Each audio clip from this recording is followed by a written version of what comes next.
सुनाई दे रहा है?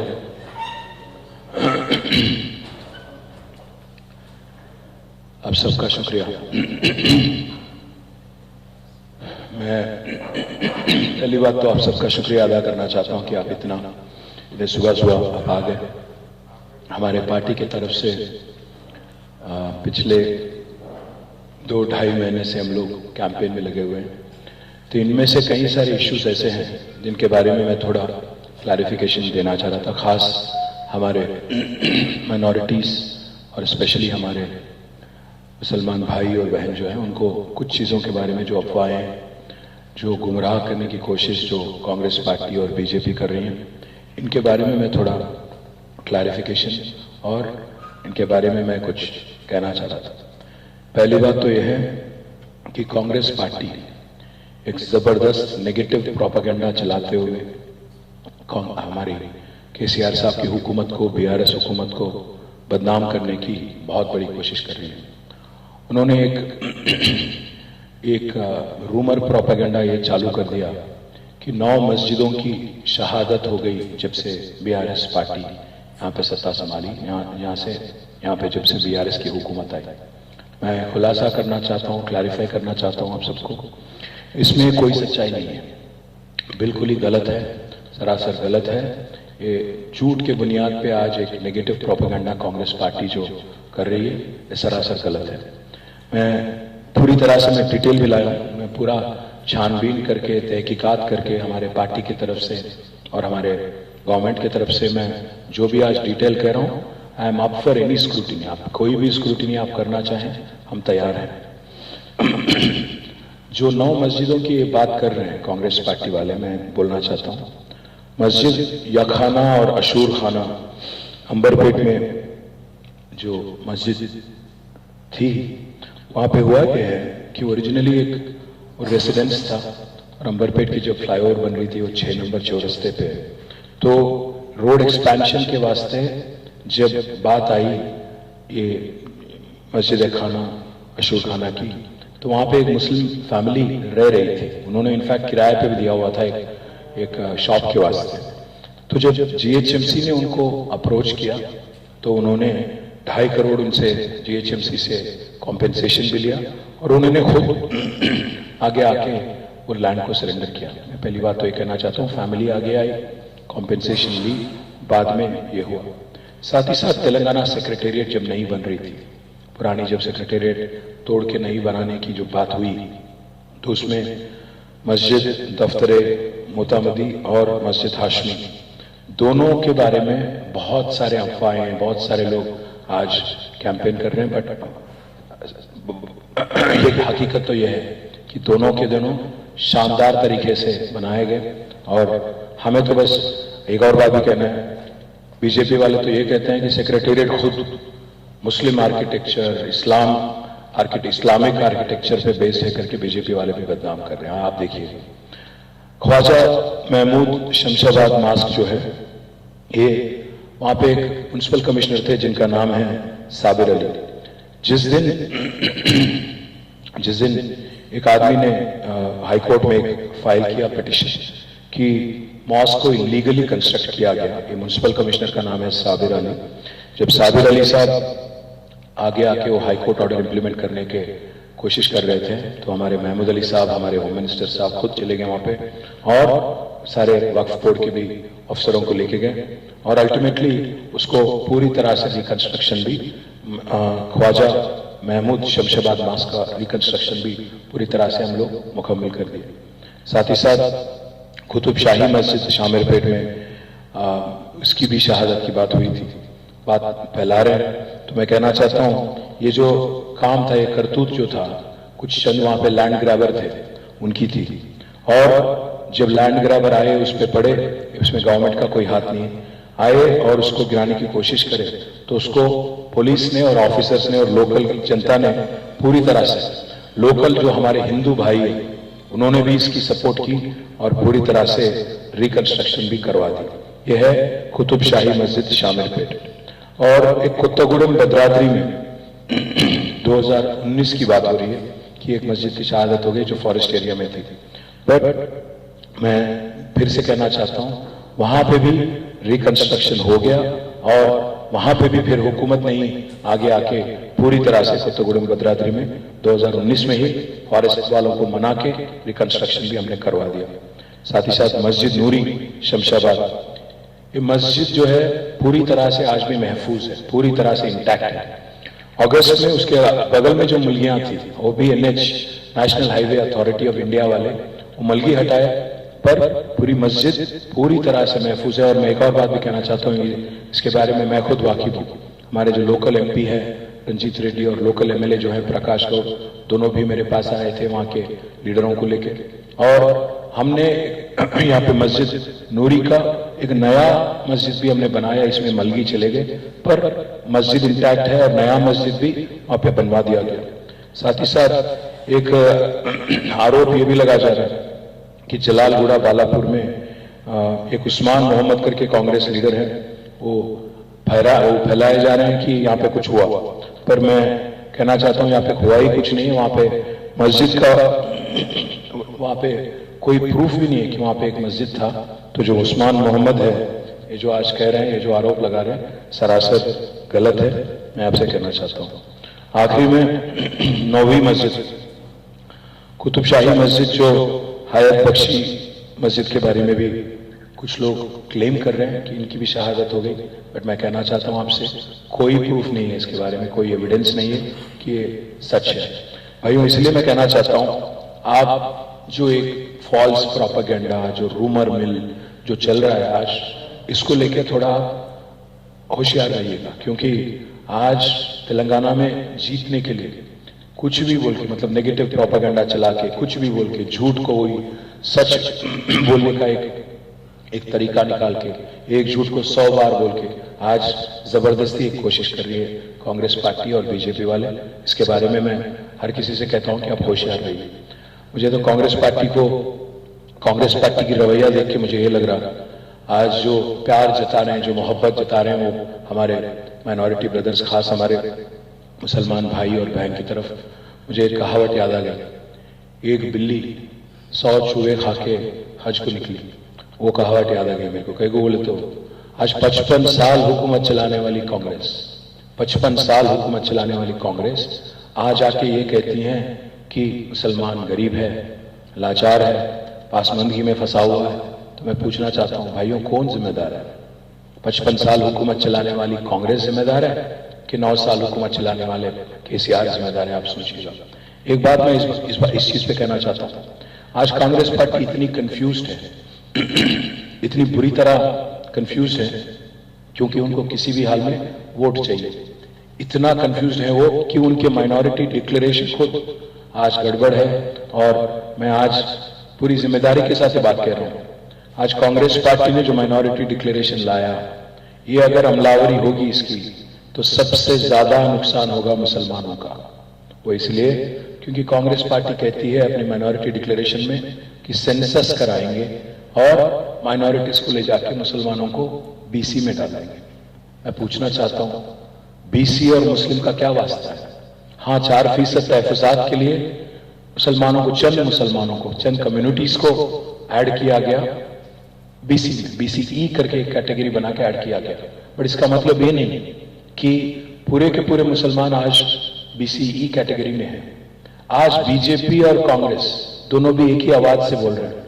अमित शाह, किशन रेड्डी और नरेंद्र मोदी ये कहते हैं कि 4% तहफुजात हटा देंगे। मैं उनसे कह रहा हूं, आपसे भी कह रहा हूं और कांग्रेस वालों से भी कह रहा हूं, जो 4% तहफुजात है ये रिलीजन के बेसिस पे नहीं है। बैकवर्ड क्लासेस कमीशन ने मुसलमानों में जो लोग गरीब हैं, जो लोग पॉवर्टी, बिलो पॉवर्टी लाइन है, उनको BCE कैटेगरी में, उनको हर किसी मुसलमान को नहीं, उनमें से कुछ लोगों को इसमें ऐड करते हुए फिर बैकवर्ड क्लास कमीशन ने ये रिपोर्ट दिया था कि आप रिजर्वेशन अमल करो। आज अगर सेंसस करेंगे, जैसा कांग्रेस पार्टी कह रही है, कास्ट सेंसस करेंगे और मुसलमानों को ले जाके अगर BCs में अगर इंक्लूड कर देंगे, आपका माइनॉरिटी दर्जा चला जाएगा। माइनॉरिटी वेलफेयर मिनिस्ट्री नहीं रहेगी, माइनॉरिटी कमीशन नहीं रहेगी, माइनॉरिटी कॉर्पोरेशन नहीं रहेगी, और माइनॉरिटीज के लिए अलग से जो आपके लिए एक प्रोविजन है, क्योंकि आपको ऑलरेडी दस्तूर आपको पहचानती है। आज रिलीजियस माइनॉरिटीज को कॉन्स्टिट्यूशन ऑफ इंडिया रिकॉग्नाइज करती है, दस्तूर रिकॉग्नाइज करती है। बट कांग्रेस पार्टी का ये नादानी नहीं है। मुझे तो लगता है कि आज एक आरएसएस का आदमी आज कांग्रेस पार्टी को चला रहा है तेलंगाना में, रेवंत रेड्डी। इस वजह से आज कांग्रेस जो है एक कास्ट सेंसस में आज एक कंफ्यूजन क्रिएट करके अल्टीमेटली यूनिफॉर्म सिविल कोड जिसकी बात आज कांग्रेस बीजेपी कर रही है, उसको अल्टीमेटली सपोर्ट करने की एक साजिश लग रही है मुझे। आप ये सोचना, इलेक्शन के वास्ते नहीं बोल रहा हूं, आप सोच समझ के संजीदगी से काम लेना। आप भी, हमारे भाइयों से भी मेरी रिक्वेस्ट है, आप भी थोड़ा इस पे तहकीकात करिए, छानबीन करिए, इससे क्या नुकसान होता, फायदा होता, क्या होगा, जरा आप भी, आप दानिशमंद लोग हैं तो आप थोड़ा इस पे भी छानबीन करें, मेरी रिक्वेस्ट आपसे है। क्योंकि एक बार अगर आप बीसी में इंक्लूड हो गए तो फिर माइनॉरिटी वेलफेयर मिनिस्ट्री की कोई चांस नहीं रहेगा, माइनॉरिटी कमीशन की कोई चांस नहीं रहेगी, और अलग से बॉडी जो इंतजाम इससे पहले किए गए थे उनका कोई भी आपको फिर मौका नहीं मिलेगा। आखिरी में मैं ये कहूंगा जरूर, माइनॉरिटी डिक्लेरेशन जो उन्होंने बनाया, सेंसस की जो बात की, वो सेंसलेस बात है, वो सेंसस नहीं सेंसलेस बात है। मैं फिर से कहता हूं, अगर वो सेंसस होगा, अगर आपको ले जाके बीसी में डाला जाएगा तो यूनिफॉर्म सिविल कोड जरूर अमलावरी करने में ये फर्स्ट स्टेप हो जाएगा, पहला कदम होगा, आप याद रखिएगा। और आज तक जब से मैंने ये मुद्दा उठाया तब से लेके आज तक वो कांग्रेस पार्टी वाले कम से कम क्लैरिफाई तक नहीं करे। मैं जो बात कह रहा था आपसे 4% तहफुजात के बारे में, मैं याद दिलाना चाहता हूं, बैकवर्ड क्लासेस कमीशन ने मुसलमानों में से 14 सेक्शन को पहचाना और उनके वास्ते अमलावरी की। कई सारे लोगों को इसमें एक्सक्लूड भी किया गया था। आज ना अमित शाह जानते हैं, ना किशन रेड्डी जानते हैं, ना रेवंत रेड्डी जानते हैं कि आज मुसलमानों में सैयद, मुगल, पठान, ईरानी, बोरा जैसे कम्युनिटीज को रिजर्वेशन अमल नहीं होती। जो गरीब है, जैसे बार्बर है, बुचर है, स्टोन क्रशर है, वॉशरमैन है, जो गरीब है, एकदम गरीब है, उनको गरीबी के हिसाब से, सोशियो इकोनॉमिक स्टेटस के हिसाब से रिजर्वेशन दिया जा रहा है। ये जो बात फैलाने की कोशिश बीजेपी कर रही है, जो साजिश बीजेपी कर रही है कि रिलीजियस बेसिस पे रिजर्वेशन है, इस सरासर गलत है। और फिर से मैं कहता हूं, हमने वादा किया था 12% तहफुजात की, हम उस पर बिल्कुल कंसिस्टेंट है। 2016 में हमने तेलंगाना असेंबली में एक बिल पास किया कि आप बढ़ाइए रिजर्वेशन, सुधीर कमीशन को हमने बिठाया और उस कमीशन के बेसिस पे, रिलीजन बेसिस पे नहीं बल्कि उनके कमीशन के बेसिस पे हमने बिल पास करके दोनों भी हाउसेस में, असेंबली में, काउंसिल में हमने दिल्ली भेजा। पर दिल्ली में जो बीजेपी की हुकूमत है, आप तो जानते ही हैं आपकी तरफ उनकी क्या रवैया है। इसलिए भाइयों, मैं आपसे कहना चाहता हूं, मैं क्लैरिफिकेशन देना चाहता हूं, पूरी कोशिश हमने की कि यहां से जो बिल हमने भेजा दिल्ली, केंद्र सरकार को, वहां पे जो यूनियन गवर्नमेंट है उसको मनाने की कोशिश हमने की। पर मोदी सरकार तो आप जानते ही हैं, जो 4% है उसको रद्द करने में पड़े हम लोग। इसीलिए हमको कोई इंटेलेक्चुअल्स, मुस्लिम इंटेलेक्चुअल्स हमारे पास आए, केसीआर साहब के पास, और उन्होंने एक सलाह मशूरा दिया कि भाई ऐसा है, मोदी तो नहीं करने देंगे आपको 12%, तो आप ऐसा करो, कहीं ये 12% के चक्कर में 4% ना हो जाना, क्योंकि फिर तो तबाही मचेगी और सारे के सारे लोग आपके खिलाफ हो जाएंगे। और ये सरासर नाइंसाफी है। हमारे यहाँ जो रिजर्वेशन जिनको मिला 4%, उनके लिए बहुत बड़ी मतलब खात्मा होगा, बहुत बड़ी खतरनाक उनके लिए एक स्टेप हो जाएगा। तो इसलिए हमने स्ट्रेटेजिकली बिल पास करने के बाद भी हमने स्ट्रेटेजिकली थोड़ा एक गवर्नमेंट पीरियड हमने अपनाया। वादा बाटी करते हैं आपसे, 2024 में उम्मीद है कि एक सेक्युलर गवर्नमेंट बनेगी, यूनियन गवर्नमेंट, और उसमें बीआरएस का भी अहम भूमिका रहेगा, अहम रोल रहेगा। तो वादा यह है, जो 2016 में हमने असेंबली में बिल पास की 12% तहफुजात की, उसको फिर ले जाएंगे दिल्ली और लड़ेंगे और इंशाल्लाह हासिल भी करेंगे, ये वादा आपसे। साथ ही साथ एक और चीज में मैं कहना चाहता हूं, चाहे कोई भी हो, अमित शाह हो या जो भी हो, कुछ भी बोले, 4% हटाना उनके बस की बात नहीं है। क्योंकि ये जो है सोशियो इकोनॉमिक बुनियाद पे रिजर्वेशन दिया गया, और इसको लेकर सवाल भी कई लोगों ने किया, कोर्ट में भी ठहरा नहीं। तो आज जो एक बहकावे में लाने की, हमारे हिंदू भाइयों को, थोड़े लोगों को जो जज्बाती है उनको थोड़ा बहकावे में लाने की जो कोशिश अमित शाह कर रहे हैं, मैं हमारे हिंदू भाइयों से भी कहना चाहता हूं, जो रिजर्वेशन दी गई वो रिलीजन की बुनियाद पे नहीं है, सोशियो इकोनॉमिक बुनियाद पे है। इसीलिए आप भी बहक मत जाना, मैं कहता हूँ। एक और चीज भी मैं कहना चाहता हूँ, जब all India Muslim personal law board के सदर और उनके साथी पूरे आए थे केसीआर जी से मिलने, हमने साफ साफ ये कह दिया कि यूनिफॉर्म सिविल कोड को लेके हमारी रवैया साफ है। किसी भी हाल में यूनिफॉर्म सिविल कोड को हम किसी भी हाल में सपोर्ट नहीं करेंगे। वो इसीलिए क्योंकि यूनिफॉर्म सिविल कोड की जो प्रपोजल है दस्तूर के खिलाफ है। आज अगर आप देखेंगे कॉन्स्टिट्यूशन ऑफ इंडिया को, उसमें गारंटी दी गई आर्टिकल 25 में freedom to profess and practice religion, उसके खिलाफ है। साथ ही साथ article 29 right to have a distinct culture. Uniform civil code मुसलमानों के खिलाफ ही नहीं है। आज हिंदुस्तान में कई ऐसे ट्राइबल ग्रुप हैं जिनकी अपना अलग पहचान है, तो उनके भी खिलाफ है। तो इसलिए मैं कहना चाहता हूं यूनिफॉर्म सिविल कोड के मुखालिफत जो हम कर रहे हैं वो मुसलमानों के वोट के वास्ते नहीं कर रहे हैं। ये हिंदुस्तान के लिए एक खतरा बन सकता है। हिंदुस्तान में जो स्पेशल ग्रुप्स हैं उनके लिए खतरा बन सकता है। इसलिए मैं कहता हूं भाइयों, आज ना सिर्फ मैं हिंदू भाइयों से भी कहता हूं, बीजेपी आपको ये कहती है कि हिंदू खतरे में है, पर अगर आप यूसीसी जैसे कारनामा अगर करेंगे तो हिंदू खतरे में नहीं रहेंगे बल्कि हिंदुस्तान खतरे में पड़ेगी। क्योंकि ट्राइबल ग्रुप्स और कई सारे अलग अलग ग्रुप्स हैं जिनको भी इसको लेके एतराज है, जिनको भी इसको लेके यूनिफॉर्म सिविल कोड को लेके कई सारे डाउट और कई सारे चैलेंजेस हैं। एक और चीज भी मैं कहना चाहता हूं, हमने कभी भी सेक्युलरिज्म को पॉलिटिकल टूल नहीं बनाया। हमने कभी भी कहीं भी पिछले 9.5 सालों में सेक्युलरिज्म के नाम लेके वोट नहीं मांगा। अगर आप हमारी प्रैक्टिस देखेंगे, हमारे लीडर केसीआर साहब की अगर हिस्ट्री देखेंगे तो आप ये पहचानेंगे। केसीआर साहब की तजुर्बा है 45 साल सियासत में। 1985 में पहली बार एमएलए बने थे, पर 1978 से वो पॉलिटिक्स में है। आप एक मिनट के लिए उनका अगर हिस्ट्री देखेंगे, जिंदगी में 45 साल में एक बार भी, जब से सिद्दीपेट में थे तब से लेके आज तक चीफ मिनिस्टर बनने तक, जिंदगी में एक बार भी बीजेपी के साथ नहीं दिए। हमेशा सेक्युलर रहे हैं, आगे भी सेक्युलर रहेंगे।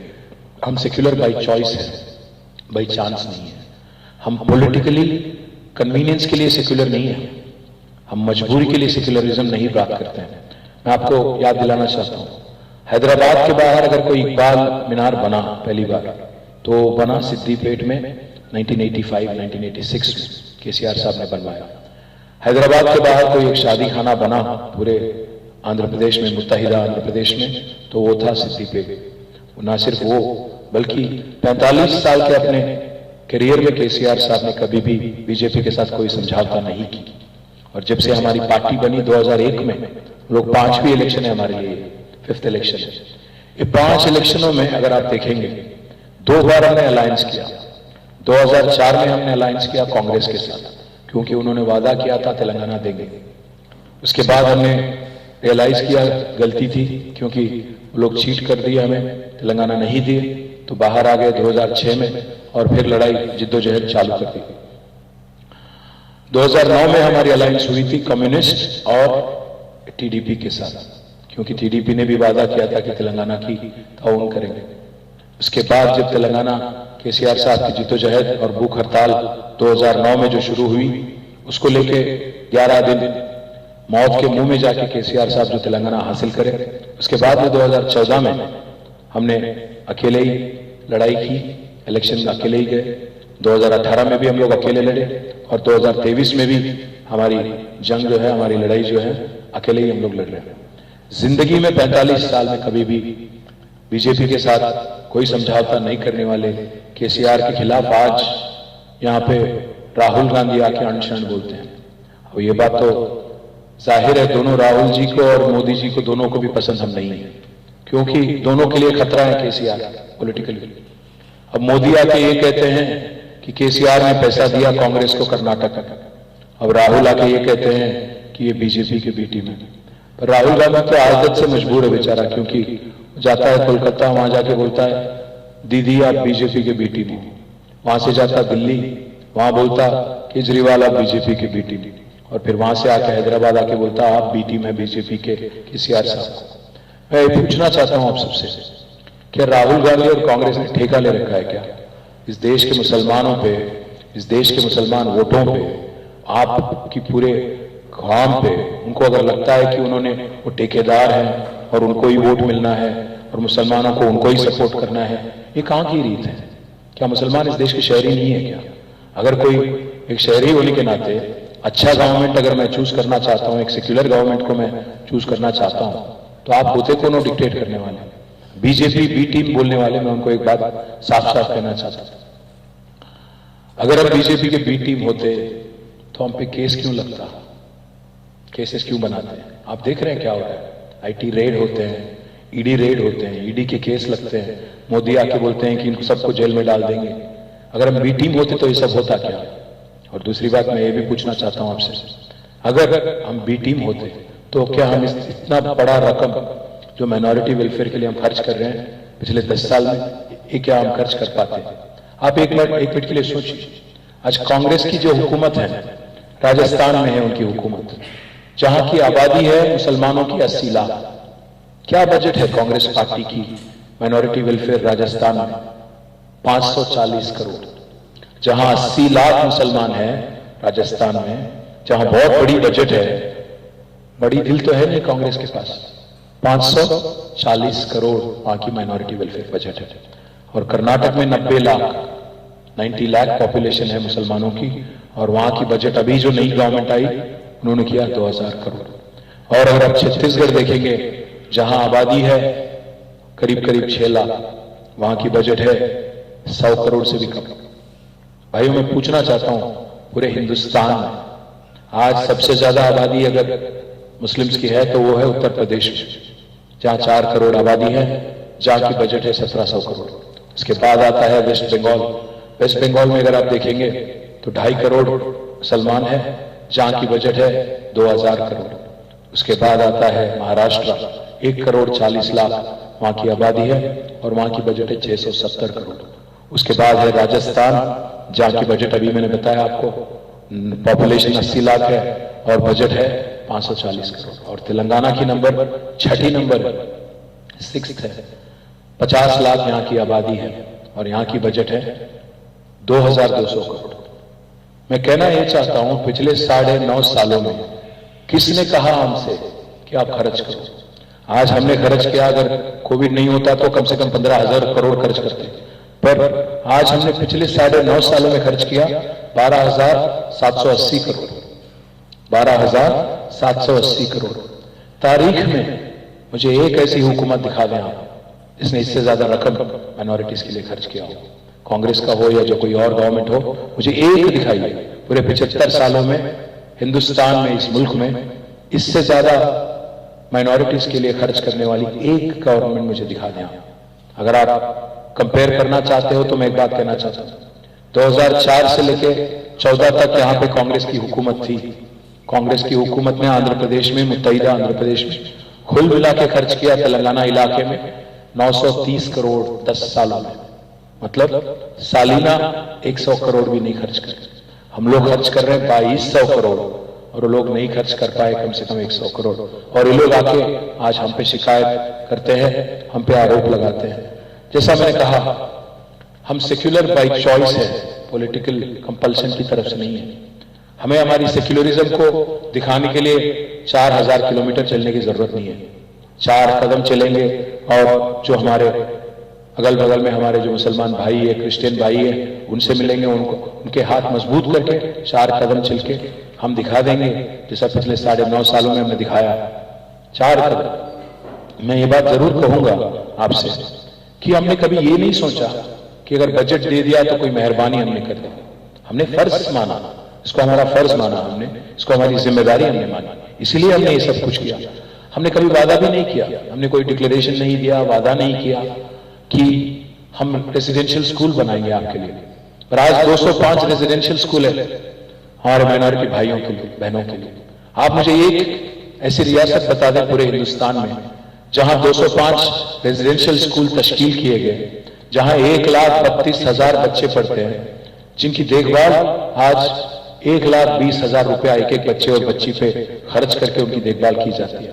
मैं फिर से कहता हूं, 4,000 किलोमीटर चलने की जरूरत नहीं है सेक्युलरिज्म प्रूव करने के लिए। 4 कदम, उसमें से एक कदम है अच्छा से अच्छा तालीम, दूसरा है देखभाल, तीसरा मैं कहता हूं लॉ एंड ऑर्डर, और चौथी अपना रीति रिवाज को इज्जत देना और कदर करना। ये सब कर रहे हैं हम लोग। ये 4 कदम जो मैं कह रहा हूं, ये चारों भी चीज हम लोग कर रहे हैं। पिछले 9.5 सालों में हमको किसी ने रोका नहीं, हमको किसी ने जबरदस्ती पूछा नहीं कि आप ये करो। दावत इफ्तार देने वाले एक ही चीफ मिनिस्टर है पूरे हिंदुस्तान में, केसीआर साहब। मुझे बताएं कोई और?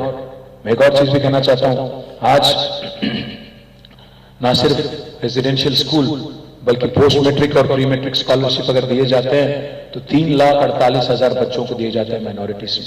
साथ ही साथ फीस रीइंबर्समेंट स्कीम 2,46,000 लोगों को आज फीस रीइंबर्समेंट स्कीम के जरिए फायदा पहुंचता है। और मैं ये भी कहना चाहता हूं, ये बात सुन के आप शायद आपको ताजुब होगा, आज माइनॉरिटीज में से 2,500 बच्चों को 20 लाख रुपया देके ओवरसीज स्कॉलरशिप देने वाले, 400 करोड़ रुपए उन पे खर्च करने वाले एक ही चीफ मिनिस्टर है पूरे मुल्क में, वो है केसीआर। एक और चीज मैं कहना चाहता हूं, शादी मुबारक जैसी स्कीम हमको किसी ने पूछा नहीं, हमने किसी को वादा नहीं किया, डिक्लेरेशन नहीं दिया, कोई मैनिफेस्टो में बात नहीं करी, बट 2,250 करोड़ आज खर्च करने वाले चीफ मिनिस्टर है शादी मुबारक स्कीम पे, जिससे फायदा हुआ 2,68,230 फैमिलीज को। इस बहुत बड़ी रकम है और बहुत बड़ी संख्या है। एक और चीज भी मैं कहना चाहता हूं, हमसे कोई पूछा नहीं, इमामों को, मौजनों को मदद करने के लिए, उनको कोई ऑनरोरियम देने के लिए हमें किसी ने पूछा नहीं। जब बात हुई पुजारियों को मदद करने की, पुजारियों को धूप दीपम स्कीम के अंदर उनको मदद करने की बात हुई थी, किसी ने पूछा नहीं हमें। पर केसीआर साहब ने खुद ऐलान किया कि इमाम और मौजन की भी देखभाल करेंगे। 17,000 इमाम और मौजन जो हैं उनको आज 5,000 का ऑनरोरियम दिया जा रहा है। वादा आपसे ये करते हैं कि 5,000 को 10,000 करेंगे, और जरूर आगे तीसरी बार गवर्नमेंट बनने के बाद इनको भी, इमाम को, मौजन को और खतीब को भी हम लोग डबल बेडरूम का इंतजाम भी करेंगे और उनकी देखभाल भी करेंगे, क्योंकि हम जानते हैं अल्लाह के बंदे हैं और उनकी खिदमत करना अच्छी बात है। एक और बात भी आखिर में मैं कहना चाहता हूं भाइयों से, हमारे बहनों से, आप सोचिएगा एक मिनट के लिए, पिछले 9.5 सालों में एक अमन, भाईचारा और खुशहाली की माहौल आज तेलंगाना में पूरी तरह से आपको देखने को मिलता है। यहाँ पे सुकून से हम लोग सब लोग जी रहे हैं, चाहे हिंदू हो, मुसलमान हो, सिख हो, ईसाई हो, सब लोग हम लोग चैन के साथ, सुकून के साथ हम लोग रह रहे हैं। पर आप याद रखिएगा, जहां कांग्रेस वहां दंगा। इससे पहले जब कांग्रेस थी यहाँ पे, आपको याद होना चाहिए, इतना याददाश्त हमारी कमजोर नहीं होना चाहिए, जब कांग्रेस की दौर थी यहाँ पे 90s में, आपको याद होगा, एक चीफ मिनिस्टर को हटा के दूसरे चीफ मिनिस्टर को लाने के लिए हमारे हैदराबाद की पुरानी शहर में, जो हकीकी हैदराबाद है, 400 लोगों की जान लेने वाली पार्टी है कांग्रेस। अगर मैं कांग्रेस के बारे में कहूं तो बहुत कुछ कह सकता हूं, मस्जिदों की शहादत के बारे में अगर कहूं तो बहुत है, दंगा के बारे में बात करूं तो काफी है पूरे हिंदुस्तान में। तारीख देखो आप, नेहरू की टाइम से लेके सोनिया गांधी जी की टाइम तक, हर किसी के दौर में कांग्रेस ने नाइंसाफी की। मैं एक बात जरूर पूछना चाहता हूं, आज अगर राहुल लाके आपको बोलते हैं, मोहब्बत का इजहार करते हैं, कहते हैं कि हमारी आपके साथ एक वास्ता है, नाता है, मैं पूछना चाहता हूं भाइयों, 55 साल हुकूमत चलाने वाली कांग्रेस, आपने उनको बार बार मौका दिया और उन्होंने आपको बार बार धोखा ही दिया। किया क्या? अगर आपको सच्ची में उनके लिए दिल में आपकी तरफ मोहब्बत होती तो आज क्यों गरीब है मुसलमान? क्यों तेलंगाना की तरह स्कीम क्यों नहीं लगाते? बाहर आपके जो राजस्थान है, छत्तीसगढ़ है, कर्नाटक है, तेलंगाना जैसी स्कीम क्यों नहीं लगाते? आज कांग्रेस ये कहती है कि हम बहुत बड़ी रकम दे देंगे, बजट दे देंगे। जब थे यहाँ पे सत्ता में, हुकूमत में, 2004 से लेके 14 तक सालिना 100 करोड़ भी नहीं खर्च करे, आज आके बोलते 5,000 करोड़ बजट दे देंगे। मैं कहना चाहता हूं हमारी budget as it is automatically 5,000 crore हो जाएगी, 5,000 करोड़ ऑटोमेटिक हो जाएगी, क्योंकि हमारी जो, अगर पिछले 9 साल का अगर आप ट्रैक रिकॉर्ड देखेंगे, परसेंटेज एलोकेशन देखेंगे, ऑटोमेटिकली हो जाएंगे। इसमें कोई नया वादा करने की जरूरत भी नहीं। इस वास्ते मैं कह रहा हूं जो अफवाहें, जो आपको गुमराह करने की कोशिश ये जो चल रही है, इसके जाल में ना पड़ो, इस साजिश में आप ना उनके तरफ देखो। आखिरी में एक बात जरूर कहूंगा, हाँ कोशिश तो यह है दिल्ली की तरफ से, दिल्ली से लड़ना हमारे लिए तो फितरत बन गई, क्योंकि इससे पहले हम लड़ रहे थे दिल्ली में जो हुकूमत थी तेलंगाना हासिल करने के लिए, जिद्दोजहद हमारी उनके खिलाफ थी। अब पिछले 9 साल से इनसे लड़ रहे हैं, अब जो मोदी है उनके खिलाफ लड़ रहे हैं, वो हमारी गला दबाने की कोशिश करते हैं, वो हमारी आवाज को खत्म करने की कोशिश कर रहे हैं। वादा एक करते हैं आपसे, जब तक रहेंगे सियासत में सेक्युलर ही रहेंगे, इनका साथ बिल्कुल नहीं देंगे। हाँ कोशिश बहुत कर रहे हैं दिल्ली वाले और खास मोदी साहब और उनकी टीम, डराने की, धमकाने की, दबाने की, पर गर्दन कट जाए कोई परवाह नहीं, बट सर नहीं झुकाएंगे मोदी के सामने, हमेशा सेक्युलर रहेंगे। और आखिरी में ये भी कहता हूं, कुछ लोग ये भी बोल रहे हैं कि अगर आपको सीटें कम पड़ गई तो क्या करेंगे। मैं वादा कर रहा हूं आपसे, कोई जरूरत नहीं पड़ेगी, 80 से ज्यादा सीट मिलेंगे, तीसरी बार हुकूमत बनेगी, केसीआर साहब फिर से चीफ मिनिस्टर बनेंगे, जो अमन पसंद और माइनॉरिटी दोस्त चीफ मिनिस्टर है। हमें मालूम है कि आज हमारे भाई और बहन होशियार है, पूरी तरह से जहां वाकिफ है कि कौन आपके दोस्त है और कौन आपके दुश्मन। इसलिए मैं वादा करता हूं किसी की जरूरत नहीं पड़ेगी, किसी की भी हमें मदद की जरूरत नहीं पड़ती। पिछली बार 2014 में हमें मिले थे 63 सीट, 2018 में मिले थे 88, इस बार हमें तो उम्मीद है कि 88 के ऊपर जीतेंगे आपके सबके दुआ से। इसलिए मैं कहता हूं दुआओं में याद करिए, दुआओं में याद रखिए और केसीआर साहब को और हमारे पार्टी को जिताइए, और फिर से जो अमन, भाईचारा और खुशहाली तेलंगाना में आज देखने को मिल रही है, इसको आगे भी और तेजी से तरक्की के रास्ते पे ले जाएंगे। बस ये कहते हुए आपसे रुक सकते हैं। बताइए जी, बताइए।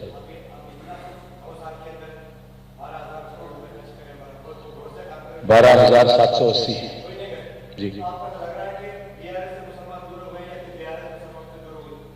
नहीं, थोड़ा सियासत दूर हो गया, बाकी लोग हमारे साथ हैं।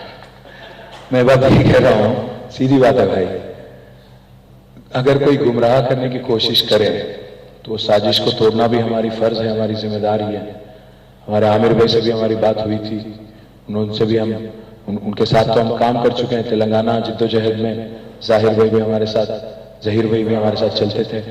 तो आज जो थोड़ा एक माहौल बनाने की कोशिश, मतलब आज क्या हो गया, तेलुगु में एक कहावत है कि झूठ నిజం కడప దాటే లోపల అబద్ధం ఊరంతా తిరిగి వస్తుంది అంటారు. అంటే सच जो है घर से बाहर कदम रखने से पहले झूठ जो है पूरा इतराफ में जाके पूरा 4 राउंड मार लेके आ जाता। इस वास्ते मैं बोल रहा हूँ, जो कांग्रेस जो कोशिश कर रही है, इस वास्ते मेरे को इतना डिटेल एक्सप्लेनेशन देना पड़ रहा है। मस्जिदों की शहादत के बारे में बात करते हैं, कहाँ हुआ भाई बताओ, बोल तो कोई नहीं बोलते, बट व्हाट्सएप में वीडियो चलते रहते कि भाई लोग ये करे वो करे। इस वास्ते मुझे बोलना पड़ रहा नाम के साथ कि कहाँ क्या हुआ और क्या सच है क्या झूठ है। मैं आपसे भी रिक्वेस्ट करता हूँ, जरा आप इस बात को फैलाइए, बताइए हर किसी को। हाँ मैं मानता हूँ, मैं ये नहीं कहूंगा कि हमें कोई कमियां नहीं है, कमजोरियां नहीं है, हमने कोई गलती नहीं की, ये नहीं कहूंगा। क्यों कि हम भी इंसान है, हम भी कोई भगवान तो नहीं है, इंसान है तो कुछ होंगे शायद। पर वादा आपसे ये है कि जो भी काम किए हैं शिद्दत से किए हैं, जो भी काम किए हैं सिंसियरली किए हैं, आगे भी ऐसे ही करें। जी जी जी जी जी जी।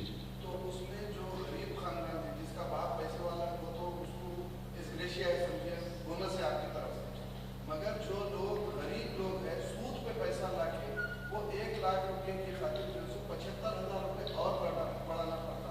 तो सिस्टम में कुछ ऐसा बदलाव लाइए कि ये 3 महीने के अंदर अगर मिल गया तो बहुत बेहतर।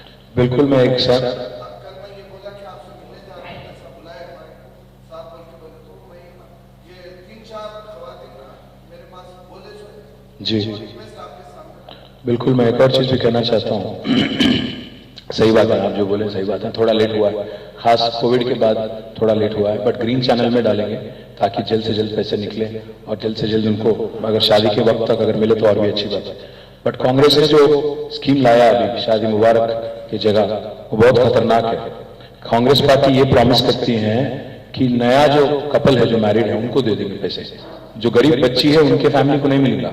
अब पैसा मिलेगा तो उनके इन लॉस को मिलेगा। आप ये भी सोचिए, ये भी इसको भी समझने की कोशिश करिए, क्योंकि जैसा आपने कहा, मैं मानता हूं थोड़ा अगर देरी हो गई तो जरूर उसको करेक्ट करेंगे, कोर्स करेक्शन करेंगे और जल्द से जल्द मतलब शादी के कम से कम 1-2 महीने के अंदर देने की कोशिश करेंगे, और ना शादी के टाइम पे देने की कोशिश करेंगे, क्योंकि जैसा आपने कहा सूद के साथ थोड़ा तकलीफ होता था। पर इससे पहले आप ये भी याद रखना कि इससे पहले कोई स्कीम था ही नहीं। कम से कम केसीआर साहब आने के बाद एक नया स्कीम स्टार्ट करे, इसको लेकर कम से कम थोड़ा तो मदद मिल रही।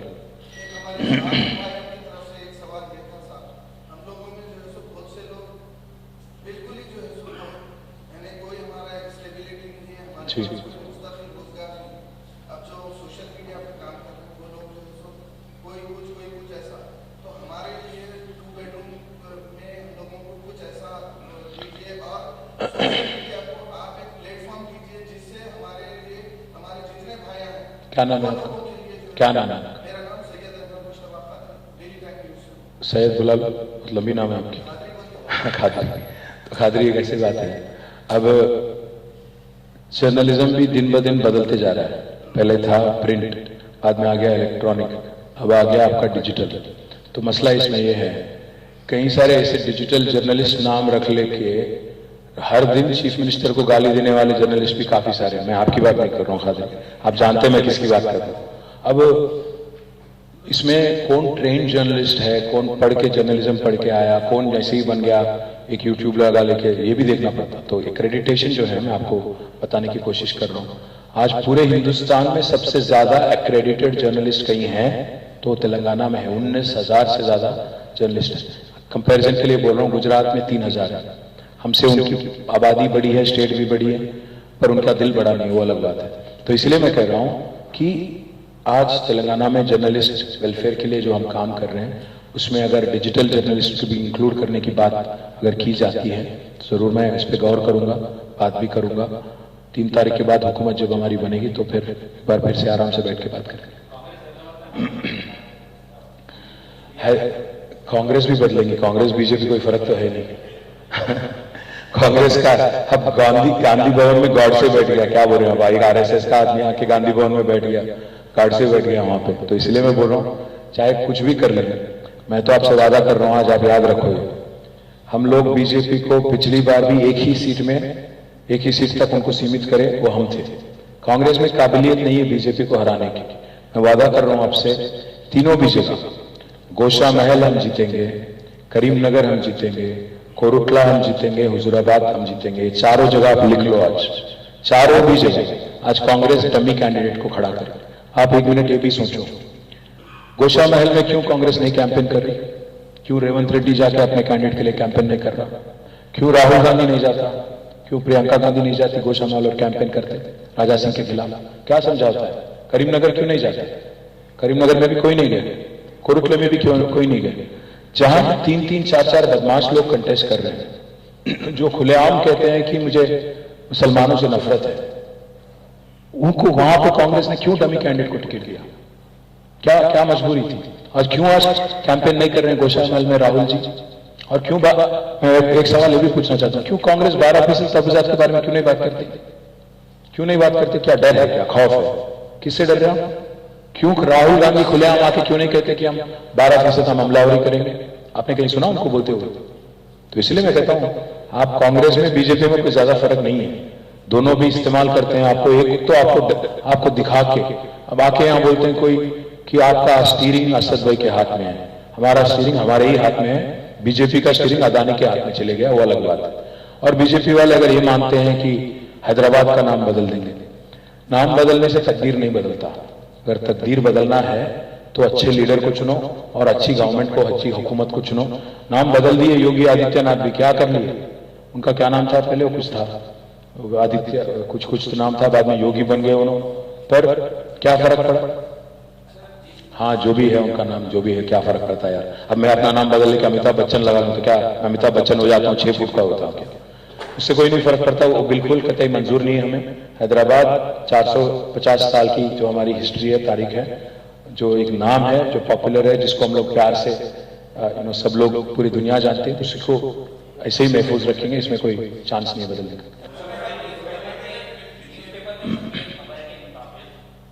हाईपैक चीफ प्रशांत किशोर ने तेलंगाना हमारी तो रिलेशन खत्म हो गई थी 3 साल पहले, तो वो आउटडेटेड न्यूज़पेपर है, आउटडेटेड रिपोर्ट है, उसको छोड़ो, इसलिए वो आउटडेटेड है। जी, गौर करेंगे, क्योंकि अभी तो फिलहाल नहीं कर सकता है, मैनिफेस्टो में हमने कहा नहीं, पर जरूर गौर करेंगे उस पर। आज आखिरी दिन है, 5 बजे से पहले मेरे को कैंपेन खत्म करना है, दो जगह भागना। जी जी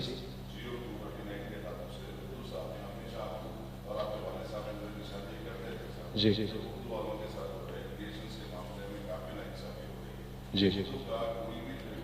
मैं पर्सनली देखता हूँ इस बात में मैं सोहेल भाई को बोलता हूँ आपसे बात करने के लिए इसके बाद में। हाँ हाँ, क्यों नहीं दे सकते?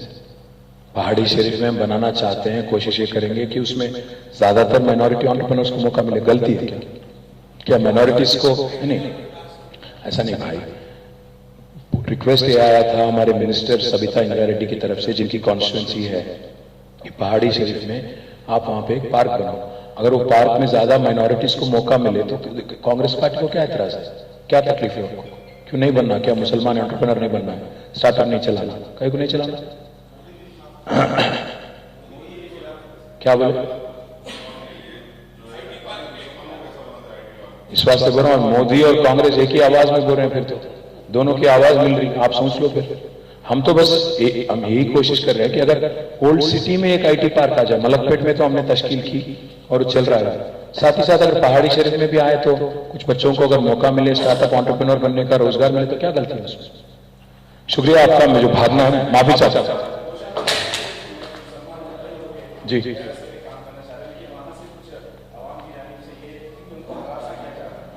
ये भाई साहब हमारे इंचार्ज हैं वहां पे, श्रवण भाई, मैं उनको आप डिटेल दे दीजिएगा, मैं बात करता हूँ। माफी चाहता हूँ, थोड़ा भागना पड़ेगा।